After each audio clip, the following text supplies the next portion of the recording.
ಎವ್ರಿವ್ಯಾನ್, welcome back again. So hope ಎಲ್ಲರೂ ಚೆನ್ನಾಗಿದ್ದೀರಾ ಅಂತ ಅಂದ್ಕೊಳ್ತೀನಿ. ನಾನು ತುಂಬಾ ಚೆನ್ನಾಗಿದ್ದೀನಿ. ಸೊ ಯಾರೆಲ್ಲ ಸಬ್ಸ್ಕ್ರೈಬ್ ಮಾಡ್ದಿರಾ ನೋಡ್ತಾ ಇದ್ದೀರಾ, ಪ್ಲೀಸ್ ಸಬ್ಸ್ಕ್ರೈಬ್ ಮಾಡ್ಕೊಳ್ಳಿ. ಯಾರೆಲ್ಲ ಸಬ್ಸ್ಕ್ರೈಬ್ ಮಾಡಿದ್ದೀರಾ ಅವ್ರಿಗೆಲ್ಲ ತುಂಬಾ ಥ್ಯಾಂಕ್ಸ್. ಸೊ ಹೀಗೆ ಸಪೋರ್ಟ್ ಮಾಡ್ತಾ ಇರಿ. ಸೊ ಈ ವ್ಲಾಗ್ ಬಂದು ಲಾಸ್ಟ್ ವೀಕ್ ಉಪ್ಪಿನಕಾಯಿ ಮಾಡಿದ್ದೆ. ಸೊ ಊರಿಗೆ ಹೋಗಿದ್ನಲ್ವ, ಸೊ ಹಾಗಾಗಿ ರಾ ಮ್ಯಾಂಗೋಸ್ ಎಲ್ಲ ತೊಗೊಬಂದಿದ್ದು. ಸೊ ಊರಲ್ಲಿ ಅಂದರೆ ನಾವು ಊರಿಗೆ ಹೋಗಿ ಬಂದರೆ ಅಲ್ಲಿ ಊರಲ್ಲಿ ತೋಟಗಳಿರ್ತಾವಲ್ಲ, ಸೊ ಅಲ್ಲಿಂದ ಕಿತ್ಕೊಬಂದಿರೋದು. ಸೊ ಹಂಗಾಗಿ ಉಪ್ಪಿನಕಾಯಿ ಮಾಡೋಣ ಅಂತ ಅಂದ್ಬಿಟ್ಟು ಮಾಡ್ತಾಯಿದ್ದೆ. ಪ್ರತಿ ವರ್ಷವೂ ನಮ್ಮ ಅಮ್ಮನೇ ಜಾಸ್ತಿ ಉಪ್ಪಿನಕಾಯಿ ಮಾಡ್ತಾರೆ. ಸೊ ಈ ವರ್ಷ ನಮ್ಮ ಅಮ್ಮನಿಗೆ ಅಷ್ಟೊಂದು ಕೆಲಸ ಸ್ವಲ್ಪ ಜಾಸ್ತಿ ಇದೆ ಅಂತ ಅಂದ್ಬಿಟ್ಟು ಉಪ್ಪಿನಕಾಯಿ ಮಾಡೋಕ್ಕಾಗಿಲ್ಲ ಅಂತ, ಸೊ ನಾನೇ ಮಾಡೋಣ ಅಂತ ಅಂದ್ಬಿಟ್ಟು ತೊಗೊಬಂದು ಎಲ್ಲ ಪ್ರಿಪೇರ್ ಮಾಡ್ತಾಯಿದ್ದೆ. ಆಲ್ಮೋಸ್ಟ್ ಒಂದು 15-20 kgs ಆಫ್ ಮ್ಯಾಂಗೋಸ್ ಇತ್ತು. ಸೊ ಅದನ್ನೆಲ್ಲನೂ ಫಸ್ಟು ವಾಶ್ ಮಾಡಿಕೊಂಡು ಎಲ್ಲನೂ ಸಹ ಒರೆಸಿ ಇಡ್ತಾಯಿದ್ದೆ. ಈ ಉಪ್ಪಿನಕಾಯಲ್ಲಿ ಬಂದುಬಿಟ್ಟು ತುಂಬಾ ನೀರಿನ ಅಂಶ ಎಲ್ಲ ಇರಬಾರ್ದು. ಸೊ ಮಾವಿನಕಾಯಿನೂ ಅಷ್ಟೇ ತುಂಬ ಹಣ್ಣಾಗಕ್ಕಂತ ಆಗಿರಬಾರ್ದು. ತುಂಬ ಕಾಯಾಗಿರೋ ಮಾವಿನಕಾಯಿನೇ ತೊಗೊಂಬರ್ಬೇಕು. ಸೊ ನೋಡಿ, ನಾನು ಮಾವಿನಕಾಯಿ ತೋಟದಲ್ಲೇ ಹೋಗಿ ಕಿತ್ಕೊಂಡು ಬಂದಿರೋದ್ರಿಂದ ಮಾವಿನಕಾಯಿ ಅಂತೂ ತುಂಬಾ ಸಖತ್ತಾಗಿತ್ತು. ಮಾವಿನಕಾಯಿ ಸರಿ ಉಪ್ಪಿನಕಾಯಿ ಹಾಕೋಕ್ಕೆ ಅಂತ ಅಂದ್ಬಿಟ್ಟು. ಸೊ ಇಷ್ಟೊಂದು ಕ್ವಾಂಟಿಟಿ ಪ್ರತಿ ವರ್ಷವೂ ಇಷ್ಟೊಂದು ಕ್ವಾಂಟಿಟಿದೆಲ್ಲ ಮಾಡ್ತಿರ್ಲಿಲ್ಲ. ಏನೋ ಸ್ವಲ್ಪ ತೊಗೊಬಂದು ಮಾಡ್ತಿದ್ದೆ, ಅಥವಾ ಅಮ್ಮ ಮಾಡಿಬಿಟ್ಟು ಕೊಟ್ಟು ಕಳಿಸ್ತಿದ್ರು. ಸೊ ಈ ವರ್ಷ ನಾನೇ ಮಾಡೋಣ ಅಂತ ಅಂದ್ಬಿಟ್ಟು ಸ್ವಲ್ಪ ತೊಗೊಬಂದೆ. ಸೊ ಒಂದು 15 kg ಅಷ್ಟು ಮಾವಿನಕಾಯಿ ಇತ್ತು. ಸೊ ಎಲ್ಲ ಕಟ್ ಮಾಡಿಕೊಂಡು ರೆಡಿ ಮಾಡ್ಕೊಳ್ತಾ ಇದ್ದೆ. ಪ್ರತಿ ವರ್ಷವೂ ನಮ್ಮ ಮನೆಯಲ್ಲಿ ಇಲ್ಲಾಂದರೆ ನಾನು ಇಲ್ಲಾಂದರೆ ನಮ್ಮ ಅಮ್ಮ ಕಂಪಲ್ಸರಿ ಉಪ್ಪಿನಕಾಯಿ ಮಾಡೇ ಮಾಡ್ತೀವಿ. ಸೊ ತುಂಬಾ ಟೇಸ್ಟಿಯಾಗಿ ಸಖತ್ತಾಗಿರುತ್ತೆ. ಸೊ ಹಂಗಾಗಿ ಇದು ಒಂದು ಫುಲ್ ಒನ್ ಡೇ ಕೆಲಸನೇ ಆಗುತ್ತೆ ಉಪ್ಪಿನಕಾಯಿ ಮಾಡಬೇಕು ಅಂತಂದರೆ. ಮಾವಿನಕಾಯಿ ಕಿತ್ಕೊಬಂದಮೇಲೆ ತುಂಬ ದಿನ ಇಟ್ಬಿಟ್ಟು ಸ್ಟಾಕ್ ಮಾಡಿ ಎಲ್ಲ ಉಪ್ಪಿನಕಾಯಿ ಮಾಡಬಾರ್ದು.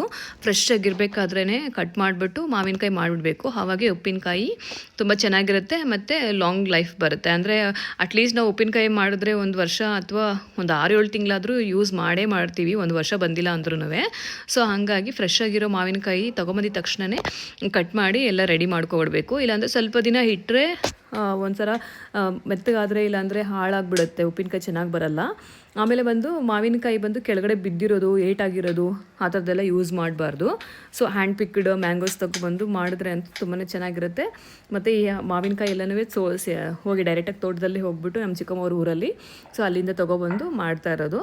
ಸೊ ಸಖತ್ ಟೇಸ್ಟಿಯಾಗಿರುತ್ತೆ, ತುಂಬಾ ಚೆನ್ನಾಗಿರುತ್ತೆ ಉಪ್ಪಿನಕಾಯಿ ಅಂತೂ. ಸೊ ಎಲ್ಲ ಈ ಥರ ಸಣ್ಣ ಸಣ್ಣಗೆ ಕಟ್ ಮಾಡಿ ಮೀಡಿಯಮ್ ಆಗಿ ಇರೋ ಥರ ಕಟ್ ಮಾಡಿ ಎಲ್ಲ ಸ್ವಲ್ಪ ಆರಿಸ್ಕೋಬೇಕು. ಸೊ ಆರಿಸ್ಕೊಂಡ್ರೆ ಏನಾಗುತ್ತೆ, ಅದರಲ್ಲಿರೋ ನೀರಿನ ಅಂಶ ಎಲ್ಲನೂ ಒಣಗೋಗುತ್ತೆ. ಜಸ್ಟ್ ಫ್ಯಾನ್ ಗಾಳಿಗೆ ಹಾಕಿದ್ರೇ ಸಾಕು, ಆರೋಗುತ್ತೆ. ಒಂದು ಅರ್ಧ ಗಂಟೆ ಇಲ್ಲ 3/4 ಗಂಟೆ ಹಾಕ್ಬಿಟ್ಟು ಬಿಟ್ಟರೆ, ಈ ಥರ ಸಣ್ಣ ಸಣ್ಣ ಕಟ್ ಮಾಡಿಬಿಟ್ಟು ಎಲ್ಲ ಫ್ಯಾನ್ ಗಾಳಿಗೆ ಹಾರಕ್ಬಿಟ್ರೆ ಎಲ್ಲ ಕ್ಲೀನಾಗಿ ಸ್ವಲ್ಪ ನೀರಿನ ಅಂಶ ಎಲ್ಲ ಅದರಲ್ಲಿರೋದು ಹೋಗ್ಬಿಡುತ್ತೆ. ಸೊ ಹೋಗ್ಬಿಟ್ಟು ಆದಮೇಲೆ ಅದನ್ನು ಮ್ಯಾರಿನೇಟ್ ಮಾಡೋಕ್ಕೆ ಮತ್ತು ಉಪ್ಪಿನಕಾಯಿ ಮಾಡೋಕ್ಕೆ ರೆಡಿ ಮಾಡ್ಕೊಳ್ಬೇಕು. ಸೊ ಇದು ಅವತ್ತಿನ ದಿನ ಫುಲ್ಲು ಲಾಸ್ಟ್ ವೀಕಲ್ಲಿ ಒಂದಿನ ಫುಲ್ ಇದೇ ಇಡಿಸಿತು.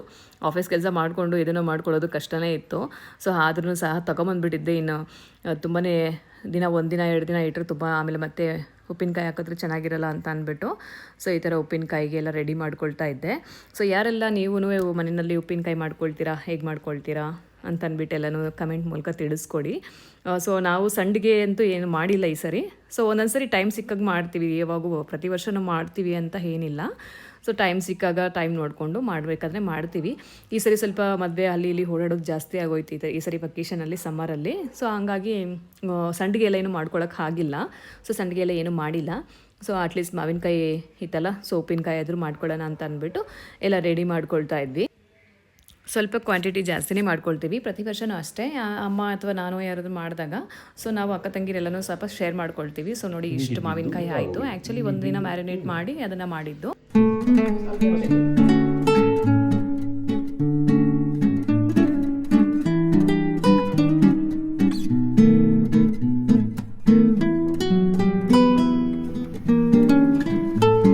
ಮತ್ತು ವ್ಲಾಗ್ನ ನಾನು ಸಂಡೇ ಮಾರ್ನಿಂಗ್ ಕಂಟಿನ್ಯೂ ಮಾಡ್ತಾಯಿದ್ದೀನಿ. ಸಂಡೇ ಮಾರ್ನಿಂಗ್ ಅಂತೂ ಲೇಟಾಗಿ ಸ್ಟಾರ್ಟ್ ಆಯಿತು. ಯೂಶಲಿ ಆಲ್ಮೋಸ್ಟ್ ಎಲ್ಲ ಸಂಡೇಸೂ ನಮಗೆ ಲೇಟಾಗಿ ಸ್ಟಾರ್ಟ್ ಆಗುತ್ತೆ.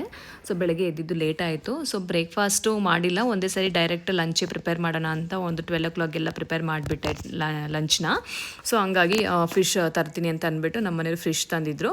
ಸೊ ಅದನ್ನೇ ಸಾಂಬಾರು ಮಾಡುವ ಅಂತ ಹೇಳಿದ್ರು. ಏಕೆಂದರೆ ಮತ್ತೆ ಇನ್ನು ಅದಕ್ಕೆ ಫ್ರೈ ಮಾಡಿದ್ರೆ ತಿರ್ಗಾ ಆಮೇಲೆ ಅದಕ್ಕೆ ಏನಾದರೂ ಸಾಂಬಾರು ಏನಾದರೂ ಮಾಡಬೇಕು. ನೈಟೂ ಸಹ ನಾನು ಬೇಳೆ ಸಾರು ಮಾಡಿದ್ದೆ. ಸೊ ಹಾಗಾಗಿ ಬೆಳಗ್ಗೆನೂ ಮತ್ತೆ ಬೇಳೆ ಸಾರು ಇಲ್ಲ ರಸಮ್ ಅಂದರೆ ಚೆನ್ನಾಗಿರಲ್ಲ ಅಂತ ಅಂದ್ಬಿಟ್ಟು ಫಿಶ್ ಕರಿನೇ ಮಾಡೋಣ ಅಂತ ಅಂದ್ಬಿಟ್ಟು ರೆಡಿ ಮಾಡ್ಕೊಳ್ತಾ ಇದ್ದೆ. ಇದಕ್ಕೆ ಒಂದು ಸ್ವಲ್ಪ ಜೀರಿಗೆ ಮತ್ತು ಒಂದು ಸ್ವಲ್ಪ ಮೆಣಸು ಮತ್ತು ಮೆಂತ್ಯ ಮತ್ತು ಒಂದು ಸ್ವಲ್ಪ ಸಾಸಿವೆ ಹಾಕಿ ಚೆನ್ನಾಗಿ ಫ್ರೈ ಮಾಡ್ಕೊಂಡಿದ್ದೀನಿ. ಕಲರ್ಗೋಸ್ಕರ ಒಂದು ಸ್ವಲ್ಪ ಬ್ಯಾಡ್ಗೆ ಮೆಣಸಿನ್ಕಾಯಿ ಹಾಕ್ಕೊಂಡಿದ್ದೀನಿ.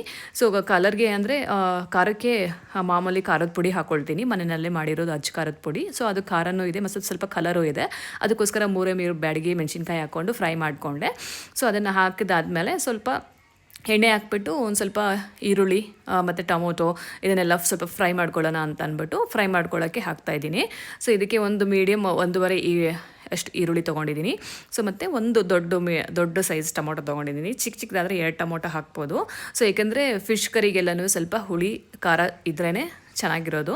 ಸೊ ನಾವು ಈ ಥರನೇ ಮಾಡ್ತೀವಿ ಫಿಶ್ ಕರಿ ಮಾಡಬೇಕಂತಂದರೆ.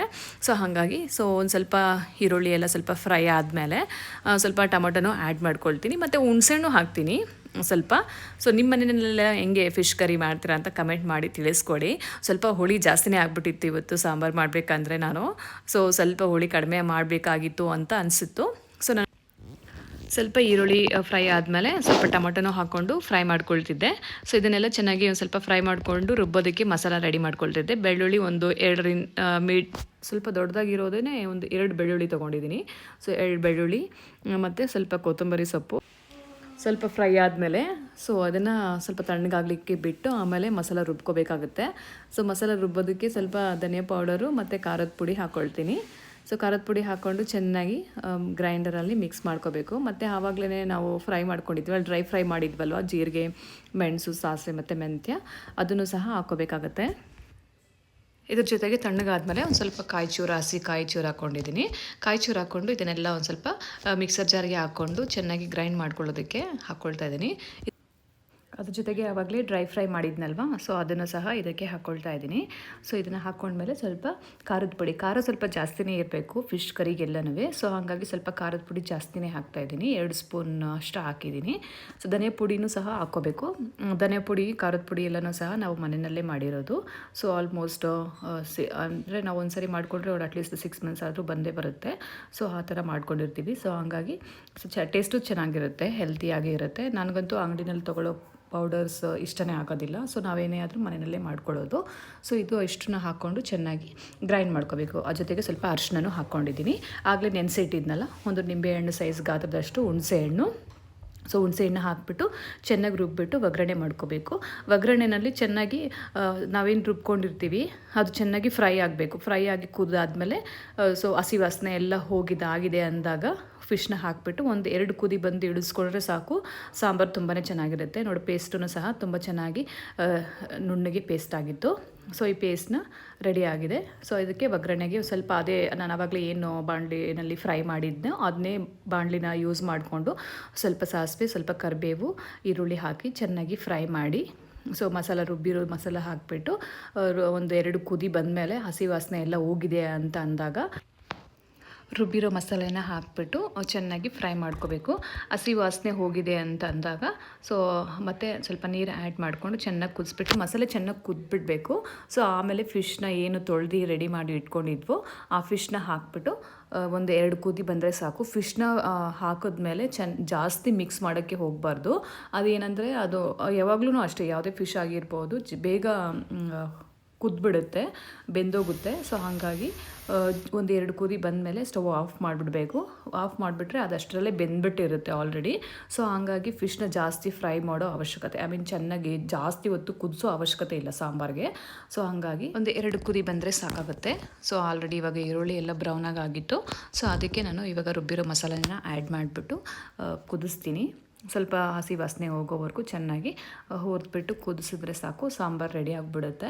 ಸೊ ಇದು ಸಿಂಪಲ್ಲಾಗಿ ನಮ್ಮ ಮನೆಯಲ್ಲಿ ಈ ಥರ ಮಾಡ್ತೀನಿ. ನಿಮ್ಮ ಮನೆಗಳೆಲ್ಲ ಯಾವ ಥರ ಮಾಡ್ತೀರಾ ಫಿಶ್ ಕರಿನ ಅಂತ ಅಂದ್ಬಿಟ್ಟು ತಿಳಿಸ್ಕೊಡಿ. ಸೊ ನಾವು ಇದೇ ಥರ ಸಿಂಪಲ್ಲಾಗಿ ಮಾಡೋದು ಜಾಸ್ತಿ. ನಮ್ಮ ಮನೇಲಿ ಫಿಶ್ ಕರಿ ಎಲ್ಲ ಮಾಡೋದಿಲ್ಲ. ಸೊ ಫಿಶ್ ಕರಿ ಸಾಂಬಾರು ಬೇಕಂದರೆ ಈ ಥರ ಮಾಡ್ತೀವಿ, ಇಲ್ಲಾಂದರೆ ಫ್ರೆಶ್ ಫ್ರೈ ಏನಾದರೂ ಬೇಕಂದರೆ ಫಿಶ್ ಫ್ರೈ ಮಾಡ್ತೀವಿ. ಸೊ ಇದು ನಾನು ಇವತ್ತು ಈ ಥರ ಮಾಡಿದ್ದೀನಿ. ಸೊ ನಿಮ್ಮ ಮನೆಗಳಲ್ಲಿ ನೀವು ಯಾವ ಥರ ಎಲ್ಲ ಮಾಡ್ತೀರಾ ಅಂತ ಅಂದ್ಬಿಟ್ಟು ಕಮೆಂಟ್ ಮೂಲಕ ತಿಳಿಸ್ಕೊಡಿ. ಸೊ ಹೋಪ್ ನಿಮ್ಮೆಲ್ಲರಿಗೂ ನನ್ನ ವಿಡಿಯೋಗಳೆಲ್ಲ ಇಷ್ಟ ಆಗ್ತಾಯಿದೆ ಅಂತ ಅಂದ್ಕೊಳ್ತೀನಿ. ಪ್ಲೀಸ್ ಆದಷ್ಟು ಸಬ್ಸ್ಕ್ರೈಬ್ ಮಾಡ್ಕೊಳ್ಳಿ, ಮತ್ತಷ್ಟು ಒಳ್ಳೆ ವಿಡಿಯೋಗಳ ಎಲ್ಲ ಮಾಡಲಿಕ್ಕೆ ಟ್ರೈ ಮಾಡ್ತೀನಿ. ಸೊ ನಮ್ಮ ಸಂಡೇನೂ ಅಷ್ಟೇ ತುಂಬ ಚೆನ್ನಾಗಿ ಹೋಯಿತು. ಸೊ ಇದು ಟಿಲ್ ಮಧ್ಯಾಹ್ನವರೆಗೂ ಏನು ವಿಡಿಯೋ ಮಾಡಿದ್ದೀನೋ ಅದನ್ನು ಅಪ್ಲೋಡ್ ಮಾಡಿದ್ದೀನಿ. ಸೊ ಏಕೆಂದರೆ ವೀಕೆಂಡ್ ಇರೋದ್ರಿಂದಾಗಿ ಸೊ ಮಧ್ಯಾಹ್ನ ಮೇಲೇನೂ ಸ್ವಲ್ಪ ಬೇರೆ ಬೇರೆ ಕೆಲಸ ಎಲ್ಲ ಇತ್ತು. ಸೊ ಹಂಗಾಗಿ ಜಾಸ್ತಿ ವೀಡಿಯೋಸ್ ಎಲ್ಲ ಏನೂ ಮಾಡಿಲ್ಲ. ಇದಿಷ್ಟು ಸಾಂಬಾರು ಏನು ಮಾಡಿದ್ನೋ ಅಲ್ಲಿವರೆಗೂ ವೀಡಿಯೋ ಮಾಡ್ಕೊಂಡಿದ್ದೆ. ಸೊ ಆಮೇಲೆ ರೆಗ್ಯುಲರ್ ಕೆಲಸಗಳು ಇದ್ದೇ ಇರುತ್ತಲ್ವ ಮನೆಯಲ್ಲಿ ವೀಕೆಂಡ್ ಅಂತಂದಮೇಲೆ. ಸೊ ಮತ್ತು ಇನ್ನು ಸೋಮವಾರನೂ ಅಮಾವಾಸ್ಯೆ ಎಲ್ಲ ಇರೋದ್ರಿಂದ ಮನೆಯೆಲ್ಲ ಸ್ವಲ್ಪ ಕ್ಲೀನ್ ಮಾಡ್ಕೊಳ್ಬೇಕಾಗಿತ್ತು. ಸೊ ಇನ್ನು ಇವತ್ತು ಹೆಂಗಿದ್ರು ನಾನ್ ವೆಜ್ ಎಲ್ಲ ಮಾಡಿಬಿಟ್ಟಿದ್ದೀವಿ ಅಂತಂದ್ಬಿಟ್ಟು ಕ್ಲೀನ್ ಮಾಡ್ಕೊಳ್ಳೋಕ್ಕೆಲ್ಲ ಏನೂ ಆಗಿಲ್ಲ. ಸೊ ಹಂಗಾಗಿ ನಾಳೆ ಮಂಡೇ ಮಾರ್ನಿಂಗ್ ಮಾಡ್ಕೊಳ್ಳೋಣ ಅಂತ ಅಂದ್ಬಿಟ್ಟು ಸುಮ್ಮನೆ ಇದ್ದೆ. ಸೊ ಇವತ್ತಿನ ದಿನ ನನಗೆ ತುಂಬಾ ಚೆನ್ನಾಗಿ ಹೋಯಿತು. ಸೊ ಹೋಪ್ ನಿಮ್ಮೆಲ್ಲರಿಗೂ ಈ ವಿಡಿಯೋಗಳೆಲ್ಲ ಇಷ್ಟ ಆಗಿದೆ ಅಂತ ಅಂದ್ಕೊಳ್ತೀನಿ. ಸೊ ಇನ್ನು ಮತ್ತಷ್ಟು ವಿಡಿಯೋಗಳು ಚೆನ್ನಾಗಿರೋ ವಿಡಿಯೋಗಳನ್ನೆಲ್ಲ ಮಾಡಿ ಹಾಕ್ತೀನಿ. ಸೊ ಇದಕ್ಕೆ ಇವಾಗ ಸ್ವಲ್ಪ ನೀರು ಹಾಕಿ ಎಷ್ಟು ಬೇಕೋ ಅಷ್ಟು ನೀರು ಹಾಕಿಬಿಟ್ಟು ಉಪ್ಪು ಹಾಕಿದ್ದೀನಿ ಸಾಂಬಾರು ಹಾಕ್ಬಿಟ್ಟು ಸ್ವಲ್ಪ ಹೊತ್ತು ಬಿಡಬೇಕು. ಅದು 2-3 ಕುದಿ ಬರೋಷ್ಟರೊಳಗೆ ಟೈಮ್ ಆಗುತ್ತೆ ಅಂತ ಅಂದ್ಬಿಟ್ಟು ಸೊ ಇನ್ನೇನು ಸ್ವಲ್ಪ ಪಾತ್ರೆ ಎಲ್ಲ ಇತ್ತು ಅಂತ ಅಂದ್ಬಿಟ್ಟು ಅದನ್ನೆಲ್ಲ ತೊಳ್ಕೊಬಿಡೋಣ ಅಂತ ತೊಳ್ಕೊಳ್ತಾ ಇದ್ದೆ. ಸೊ ನಾನು ಅಂದರೆ ಸೈಮಲ್ಟೇನಿಯಸ್ ಆಗಿ ಕುಕ್ ಮಾಡಬೇಕಾದ್ರೆ ಏನೇನು ಯೂಸ್ ಮಾಡಿರ್ತು ಪಾತ್ರೆಗಳೆಲ್ಲ ಹಾಗಾಗಿ ತೊಳ್ಕೊಂಬಿಡ್ತೀನಿ. ಮತ್ತು ಎಲ್ಲ ಫುಲ್ಲು ಒಂದೇ ಸಾರಿ ತೊಳೆಯೋದಕ್ಕೆ ಕಷ್ಟನೂ ಆಗುತ್ತೆ. ಸೊ ನಮ್ಮನೇಲಿ ಪಾತ್ರೆ ಎಲ್ಲ ತೊಳಿಬೇಕಂದ್ರೆ ನಾನೇ ತೊಳಿಬೇಕು, ಬೇರೆ ಯಾರು ತೊಳೆಯಲ್ಲ. ಇನ್ನು ನಮ್ಮನೇಲಿ ನನ್ನ ಮಗ ಇಲ್ಲಾಂದರೆ ನಮ್ಮ ಅಕ್ಕ ತಂಗಿ ಯಾರಾದರೂ ಬಂದರೆ ಅವರು ತೊಳಿತಾರೆ. ಸೊ ಅಷ್ಟರೊಳಗೆ ಸ್ವಲ್ಪ ಪಾತ್ರೆ ಎಲ್ಲ ಬರೋಷ್ಟರೊಳಗೇ ಸಾಂಬಾರು ಸಹ ಕುದಿ ಬಂದಿತ್ತು. ಸೊ ಕುದಿ ಬಂದಿದ್ದು 1-2 ಸರಿ ಕುದಿ ಬಂದಿದ್ದು ನೋಡಿದ್ದೆ. ಸೊ ಆಯಿತು, ರೆಡಿ ಆಯಿತು ಅಂತ ಅಂದ್ಬಿಟ್ಟು ಫಿಶ್ನನ್ನು ಕುದಿಯೋಕೆ ಹಾಕೋಣ ಅಂತ ಅಂದ್ಬಿಟ್ಟು ಹಾಕ್ತಿದ್ದೆ. ರೆಡಿ ಮಾಡಿ ಇಟ್ಕೊಂಡಿದ್ದೆ ತೊಳೆದು. ಸೊ ಫಿಶ್ನನ್ನು ಸಹ ಹಾಕೋಣ ಅಂತ ಅಂದ್ಬಿಟ್ಟು ಹಾಕ್ಕೊಳ್ತಾ ಇದ್ದೆ. ಫಿಶ್ನೆಲ್ಲ ಹಾಕ್ಬಿಟ್ಟು ಸ್ವಲ್ಪ 1-2 ಕುದಿ ಬಂದರೆ ಸಾಕು. ಫಿಶ್ ಬೇಗ ಬೆಂದೋಗ್ಬಿಡುತ್ತೆ. ಅದು ಫಿಶ್ ತುಂಬಾ ಸಾಫ್ಟಾಗಿರುತ್ತಲ್ವ. ಸೊ ಹಾಗಾಗಿ ಬೇಗ ಬೆಂದೋಗ್ಬಿಡುತ್ತೆ. ಸೊ ಫಿಶ್ನೆಲ್ಲ ಹಾಕ್ಬಿಟ್ಟು ಸಾಂಬಾರು ರೆಡಿ ಆಯಿತು. ರೆಡಿ ಆಗಿಬಿಟ್ಟು ತಿಂಡಿ ಎಲ್ಲನೂ ಸಹ ಮಾಡ್ಕೊಂಬಿಟ್ಟು ಸ್ವಲ್ಪ ಇಡ್ಲಿ ಇತ್ತು. ಆ್ಯಕ್ಚುಲಿ ನಾನು ಸ್ಯಾಟರ್ಡೇ ಇಡ್ಲಿ ಮಾಡಿದ್ದೆ. ಸ್ವಲ್ಪ ಯಾರೂ ಇರಲಿಲ್ಲ ಮನೆಯಲ್ಲಿ. ಸೊ ನಾನು ಚಂದು ಅಷ್ಟೇ ಇದ್ವಿ. ಸೊ ಹಾಗಾಗಿ ಇಡ್ಲಿ ಇದು ಹಿಟ್ಟು ಹಾಗೆ ಇದ್ಬಿಟ್ಟಿತ್ತು. ಸೊ ಹಾಗಾಗಿ ಅದನ್ನು ಫ್ರಿಜ್ಜಲ್ಲಿ ಇಟ್ಟಿದ್ದೆ. ಸೊ ಹೆಂಗೋ ಇವತ್ತು ಬೆಳಗ್ಗೆ ಫಿಶ್ ಕರಿಗೆ ಸ್ವಲ್ಪ ಇಡ್ಲಿನೂ ಮಾಡಿಕೊಂಡೆ, ಸ್ವಲ್ಪ ರೈಸನ್ನು ಸಹ ಮಾಡ್ಕೊಂಡಿದ್ದೆ. ಯಾಕಂದರೆ ನಮ್ಮ ತಂಗಿ ಮಕ್ಕಳು ಮತ್ತು ನಮ್ಮ ತಂಗಿ ಎಲ್ಲ ಬಂದಿದ್ದರು. ಹಾಗಾಗಿ ಫಿಶ್ ಕರಿನೂ ಸ್ವಲ್ಪ ರೈಸೆಲ್ಲ ಮಾಡಿಕೊಂಡೆ. ಸೊ ಹಂಗೆ ಮಾಡಿಬಿಟ್ಟು ಎಲ್ಲ ಸ್ವಲ್ಪ ಕ್ಲೀನ್ ಮಾಡಿ ಇಟ್ಕೊಂಡ್ಬಿಡ್ತೀನಿ ನಾನು. ಸೊ ಇಮಿಡಿಯೇಟಾಗಿ ಅಡುಗೆ ಆಗಿದ ತಕ್ಷಣ ಎಲ್ಲ ಕ್ಲೀನ್ ಮಾಡ್ಕೊಂಬಿಟ್ರೆ ಮತ್ತು ಈಸಿ ಆಗುತ್ತೆ. ಇನ್ನೊಂದ್ಸರಿ ಎಲ್ಲ ನಾವು ಮಾಡ್ಕೊಳ್ಳೋದಕ್ಕೆ ಅಡುಗೆ ಮಾಡೋಕ್ಕಾಗಿರ್ಬೋದು ಎಲ್ಲನೂ. ಮತ್ತು ಇನ್ನೊಂದೇನೆಂದರೆ ಫಿಶ್ ಎಲ್ಲ ಮಾಡಿದ್ಮೇಲೆ ಒಂದು ಸ್ವಲ್ಪ ಅಂದರೆ ತೊಳೆದ್ರೇ ಸಮಾಧಾನ ಆಗುತ್ತೆ. ಈ ನಾನ್ ವೆಜ್ ಆಗಿರ್ಬೋದು, ಫಿಶ್ ಆಗಿರ್ಬೋದು ಎಲ್ಲನೂ ಅಡುಗೆ ಮಾಡಿದ್ರೆ ಸೊ ಸ್ವಲ್ಪ ಏನೋ ಒಂಥರ ತೊಳೆದು ಕ್ಲೀನ್ ಮಾಡ್ಕೊಂಡ್ರೆ ಸಮಾಧಾನ. ಸೊ ಹಾಗಾಗಿ ನಾನು ಅವಾಗೆ ಕ್ಲೀನ್ ಮಾಡ್ಕೊಳ್ತೀನಿ. ಬರೀ ನಾನ್ ವೆಜ್ ಮಾಡಿದ್ರೆ ಅಂತಲೇ ಅಲ್ಲ, ಅಡುಗೆ ಆಗಿದ್ಮೇಲೆ ಇಮಿಡಿಯೇಟಾಗಿ ಎಲ್ಲ ಕ್ಲೀನ್ ಮಾಡಿ ಇಟ್ಬಿಟ್ರೆ ಆಮೇಲೆ ಈಸಿ ಆಗುತ್ತೆ. ಮತ್ತು ಏನಾದರೂ ಮಾಡ್ಕೋಬೇಕಂತಂದರೆ ಮತ್ತು ಊಟ ಮಾಡಿ ಎಲ್ಲ ತಿಂಡಿ ಎಲ್ಲ ತಿಂದ್ಬಿಟ್ಟು ಮತ್ತೆ ಮಾಡ್ಕೊಳ್ಬೇಕು ಅಂತಂದರೆ ಕಷ್ಟನೂ ಆಗುತ್ತೆ. ಸೊ ಹಂಗಾಗಿ ಇಮಿಡಿಯೇಟಾಗಿ ಸೈಮಲ್ಟೇನಿಯಸ್ ಆಗಿ ಅಡುಗೆ ಮಾಡ್ತಾ ಎಲ್ಲನೂ ಕ್ಲೀನ್ ಮಾಡಿ ಇಟ್ಕೊಂಡ್ಬಿಡ್ತೀನಿ. ಸೊ ನಾವು ಎಲ್ಲ ತಿಂಡಿ ಅನ್ನೋದಕ್ಕಿಂತನೂ ಲಂಚ್ ಅಂತಲೇ ಹೇಳ್ಬೋದು. ಸೊ ಯಾಕಂದರೆ ಅಷ್ಟೊತ್ತಾಗಿತ್ತು, ಆಲ್ರೆಡಿ 12-12:30 ಆಗೋಗಿತ್ತು ನಾವು ಎಲ್ಲ ಅಡುಗೆಗೆಲ್ಲ ರೆಡಿ ಮಾಡ್ಕೊಳ್ಳೋ ಅಷ್ಟರೊಳಗೆ. ಸೊ ಮಾಡಿಕೊಂಡು ಊಟಕ್ಕೆ ಅಂತಲೇ ಮಧ್ಯಾಹ್ನ ಮಾಡ್ತಾಯಿದ್ವಿ. ಸೊ ಎಲ್ಲರೂ ಕೂತ್ಕೊಂಡು ಊಟ ಮಾಡಿದ್ವಿ. ನಾವು ಆಲ್ಮೋಸ್ಟ್ ಸಂಡೇಸು ಈ ಥರ ಎಲ್ಲ ಈವ್ನಿಂಗ್ಸ್ ಆಗಿರ್ಬೋದು ಒಂದೇ ಸರಿ ಕೂತ್ಕೊಂಡೇ ಊಟ ಮಾಡ್ಕೊಳ್ತೀವಿ ಮನೆಯಲ್ಲಿ. ಸೊ ಯಾಕಂದರೆ ಒಬ್ಬರನ್ನ ಬಿಟ್ಟು ಒಬ್ಬರನ್ನ ತಿನ್ನೋದಕ್ಕೆ ಆಗೋದಿಲ್ಲ. ಸೊ ಹಾಗಾಗಿ ಆಲ್ಮೋಸ್ಟ್ ಒಂದೇ ಕಡೆ ಕೂತ್ಕೊಂಡು ಒಂದೇ ಕಡೆ ಎಲ್ಲರೂ ಬಡಿಸಿ ಕೊಡ್ತಿದ್ದೆ. ಸೊ ಎಲ್ಲರೂ ಸಂಡೇ ಅಂತೂ ತುಂಬಾ ಚೆನ್ನಾಗಿತ್ತು ಅಂತ ಅಂದ್ಬಿಟ್ಟು ಹೇಳಿದ್ರು. ಸೊ ತುಂಬ ಚೆನ್ನಾಗಿ ಹೋಯಿತು ನಮಗೆ ಸಂಡೇ. ಸೊ ಇದು ಎಲ್ಲ ಇಡ್ಲಿ ಹಾಕಿ ಸರ್ವ್ ಮಾಡಿ ಎಲ್ಲರಿಗೂ ಕೊಡ್ತಾಯಿದ್ದೆ. ಸೊ ಎಲ್ಲರೂ ತಿಂದ್ಬಿಟ್ಟು ಖುಷಿಯಾಗಿ ಸಂಡೇ ಸ್ಪೆಂಡ್ ಮಾಡಿದ್ವಿ. ನಿಮ್ಮೆಲ್ಲರಿಗೂ ಈ ವಿಡಿಯೋ ಎಲ್ಲ ಇಷ್ಟ ಆಗಿದೆ ಅಂತ ಅಂದ್ಕೊಳ್ತೀನಿ. ಸೊ ನಿಮ್ಗೇನಾದರೂ ಈ ವಿಡಿಯೋ ಇಷ್ಟ ಆಗಿದರೆ ಲೈಕ್ ಮಾಡಿ, ಕಮೆಂಟ್ ಮಾಡಿ, ಶೇರ್ ಮಾಡಿ, ನಿಮ್ಮ ಫ್ರೆಂಡ್ಸ್ ಜೊತೆ ಎಲ್ಲನೂ ಸಹ ಶೇರ್ ಮಾಡ್ಕೊಳ್ಳಿ. ಸೊ ನನಗೆ ಮತ್ತೊಂದು ವಿಡಿಯೋ ಒಂದಿಗೆ ಸಿಗ್ತೀನಿ. Thank you. ಬಾಯ್.